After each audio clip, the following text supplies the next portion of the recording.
Сайн байцгаана уу? За би өнөөдөр та бүхэнд тугалын маллаханы талаар тавчхан зөвлөгөө өгье. За өнөөдрийн байдлаар манай улсад сүүний үхрийн аж ахуйнууд олон үйл ажиллагаа явуулж хүн амын хүнсний хэрэгцээг хангаж ажиллаж байгаа. За эдгээр сүүний аж ахуйнуудад сайлын үхрийн арчилгаа маллага тэжээллэг бол хэвэн явагдаж байдаг. Боловч тоглогын маллагаан дээр зайлшгүй анхаарах зүйлүүд бас ажиглагддаг. За тугалын маллагаан дээр юу анхаарах вэ? Хамгийн нэгдүгürt тугалын дархлаа. За нэрэ тугалын дархлааг яаж бий болгох вэ? За тугал эхийн хэвлээд байхдаа тугалыг тэжээгдэж байгаа цусны урсгалд эхийн дархлааны бодис нь шимэгдэж орж чаддаггүй гэж үздэг. За тийм болохоор тугал төрөөд дархлаа нь хөгжөөгөө төрдөг байх нь. Тэгэхээр анхныхаа дархлааг зөвхөн эхийн уургаар дамжуулан авдаг.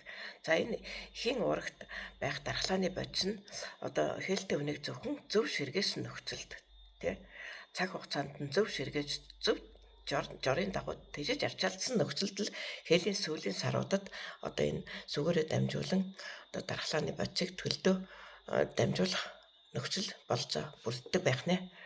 За энэ анхны дархлааг зөвхөн эхний цагуудад л эхийн уургаар дамжуулан авдаг.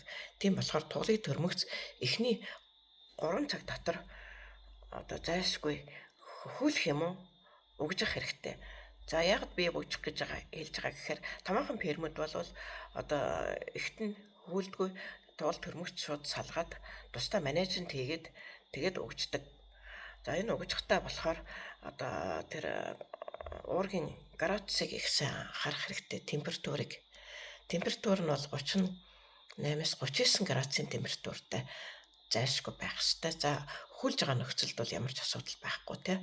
За тэгээд энэ дархлааны бодисыг шимэгдэх хугацаан дээр бас их сайн анхаарах нэг зүйл байгаа. Тэр нь юу вэ гэхээр за тугал төрмөгц бас мөн өгтөр ходоод нь хөгжөөгөө төрдөг.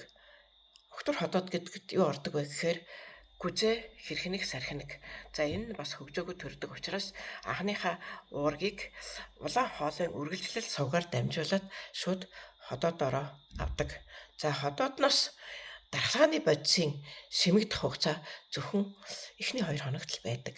За ходоодны ханаараа дамжуулаад дархлааны бодисоо шимэгдүүлдэг байх нь. Тэгэхээр тугалд анхны дархлаа буюу ангир уургийн дархлаа гэж нэрлэдэг. Ангир уургийн дархлаа буюу идэвхгүй дархлаа.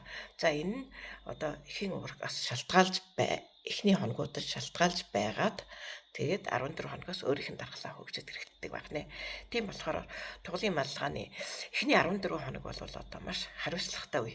Энэ 14 хоногт л тугалыг өвчлүүлэх юм уу гадны ямар нэгэн стресс өвчин зүйлд автуулбал тугал өвдөж улмаар өвчлөдөг. Тийм болохоор энэ 14 хоногт маш хариуцлагатай маллаж авал та ирээдүйд сүйтэй үнэтэй болох боломж бүрднэ. За ингээд амжилт хүсье.